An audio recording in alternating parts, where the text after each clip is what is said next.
क्या हर विजेता इतिहास के पन्नों में दर्ज होता है? शायद नहीं। ये बात उस समय की है जब भारत पर गजनी और मोहम्मद गौरी जैसे आक्रमणकारी युद्ध कर रहे थे। जी हाँ, साल 1024 ईस्वी में दक्षिण भारत में हर तरफ युद्ध हो रहे थे।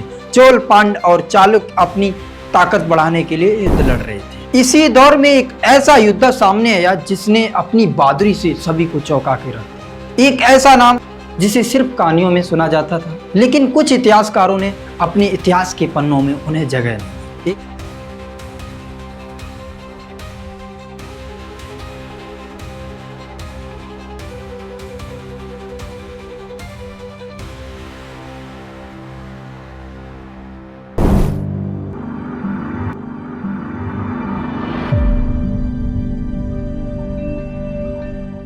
एक ऐसा योद्धा जिसने दक्षिण भारत में कई युद्धों में जीत हासिल की और अपने राज्य व अपनी प्रजा को मजबूत और शक्तिशाली बनाया, लेकिन फिर भी उन्हें कुछ इतिहासकारों ने इतिहास के पन्नों में जगह नहीं दी और समय के साथ भुला दिया गया।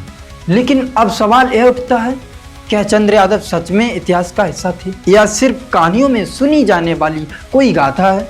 आइए इतिहास के पन्नों को पलटते हैं और सच खोजने की कोशिश करते हैं। जी हाँ, बने रहिएगा मेरे साथ पूरी वीडियो में और आज हम आप लोगों को चंद्र यादव के बारे में रोचक बातें बताएंगे जो कि इतिहास के पन्नों में दर्ज नहीं किया गया। यादवों का शासन महाराष्ट्र, उत्तरी कर्नाटक और आंध्र प्रदेश के कुछ हिस्सों तक ही फैला था। उनका मुख्य किला देवगिरी, आज का दौलताबाद, जो कि महाराष्ट्र में पड़ता है, जो उस समय दक्षिण भारत के सबसे मजबूत किलों में से एक था। यादव खुद को महाभारत काल से यदुवंशी के वंशज मानते हैं, जिनका संबंध सीधा भगवान श्री कृष्ण से जोड़ा जाता है।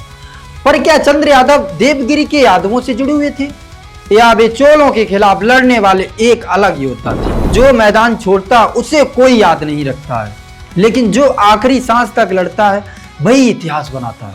सन 1025 का वह युद्ध जिसने दक्षिण भारत को हिला डाला। यह युद्ध यादव और चोलों के बीच कृष्णा गोदावरी के क्षेत्र पर लड़ा गया था, जिसमें चोलों के पास 40,000 सैनिक थे और चंद्र यादव के पास महज 18,000 की एक छोटी सी सेना की टुकड़ी थी। मगर फिर भी चंद्र यादव ने अपनी रणनीति और युद्ध नीति से 40,000 चोलों को परास्त किया।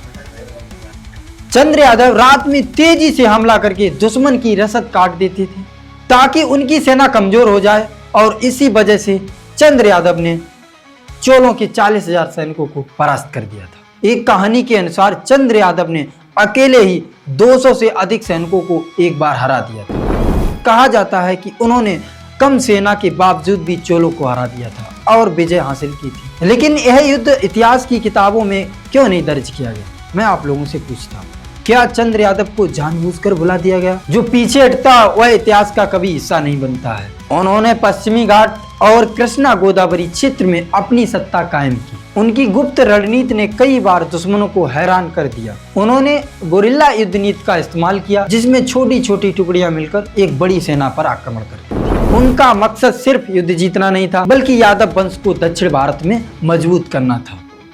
लेकिन इतिहास में उनका नाम क्यों नहीं मिलता है? क्या चंद्र यादव वास्तव में एक महान योद्धा थे, लेकिन उनका नाम इतिहास के पन्नों में क्यों नहीं लिखा गया? या सिर्फ एक कहानी है जिसे समय के साथ बढ़ा चढ़ाकर बताया गया?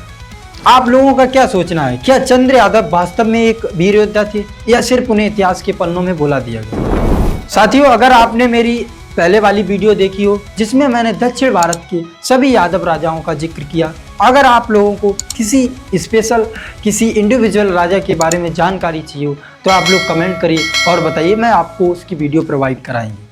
धन्यवाद।